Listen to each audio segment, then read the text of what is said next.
চমৎকার এবং দুর্দান্ত টেকনিক।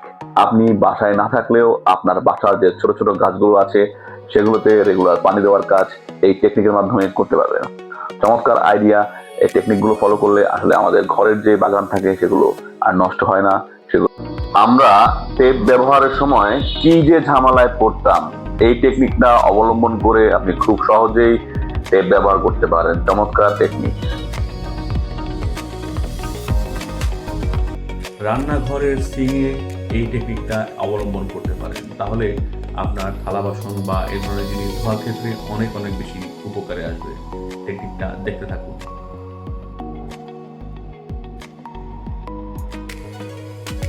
চমৎকার টেকনিক। ছোট্ট এই ভিডিওটা দেখুন এবং টেকনিক শিখুন কিভাবে খুব অল্প পরিমাণ তেল ইউজ করবেন বা পরিমাণ মতো তেল ইউজ করবেন, সেক্ষেত্রে বোতলটাকে কিভাবে ওইরকম বানিয়ে নেবেন এখান থেকে দেখে নিন। কোনো প্রকার টাকা পয়সা খরচ হচ্ছে না। এখন আমাদের বেশিরভাগ বাসায় এই ধরনের পানির কল থাকে। এই ধরনের কল নষ্ট হয়ে গেলে বা ছোটখাটো সমস্যা হলে আমরা এটা খুলতেই পারি না। সামান্য একটা কলের জন্য মিস্ত্রি রাখতে হয়। মিস্ত্রি যাতে ডাকতে না হয় সেজন্য এই টেকনিকটা দেখে রাখুন এবং সবাইকে শেখার জন্য এটা শেয়ার করে দিন। কিছুদিন পরেই আমের সিজন আসতেছে, সেজন্য এই টেকনিকটা ভালো করে অবলম্বন করা উচিত। এই টেকনিকটা অবলম্বন করলে আপনাকে আম পাড়তে গেলে বা গাছের কোনো ডাল কাটতে গেলে আর কখনো কষ্ট করতে হবে না। জাস্ট নিচে থেকে আবার টান দিলেই কেটে যাবে বা আমটা পেরে ফেলতে পারবেন। চমৎকার আইডিয়া, চমৎকার টেকনিক।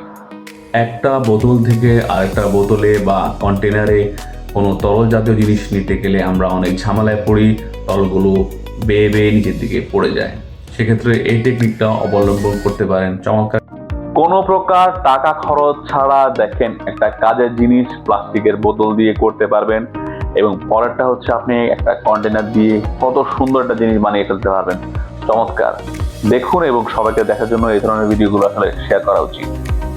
আপনার কোনো টাকা খরচ হবে না। বিনা খরচে শুধুমাত্র প্লাস্টিকের বোতল দিয়ে দেখুন চমৎকার একটি জিনিস নিজে নিজেই বানিয়ে ফেলতে পারবেন, কোনো টাকা খরচ হবে না। এই ধরনের টেকনিকগুলো পেতে চাইলে আমার আইডিকে ফলো করে রাখুন, ভিডিওটি শেয়ার করে দিন। গরমকাল তো চলে এলো। আপনার গত বছরের ফ্যানটা হয়তো ময়লা হয়ে গিয়েছে এবং ভিতরের পাখাগুলো হয়তো বা ময়লা হয়ে গিয়েছে। আপনি পাখাগুলো ঠিকমতো পরিষ্কার করতে চাইলে এই পদ্ধতিটা অবলম্বন করতে পারেন। পদ্ধতিটা কিন্তু একদমই সহজ বলা যায়, তবে বেশি পানি দিবেন না, সমস্যা হতে পারে। একদম হালকা হালকা স্প্রে করবেন। চমৎকার টেকনিক। এই টেকনিকটা শিখে রাখুন। দেখুন আপনার একটা পড়ে থাকা কন্টেনার থেকে আপনি একটা খুব সুন্দর জিনিস বানিয়ে ফেলতে পারবেন, যেটা আপনার খুব খুব কাজে দিবে। চমৎকার।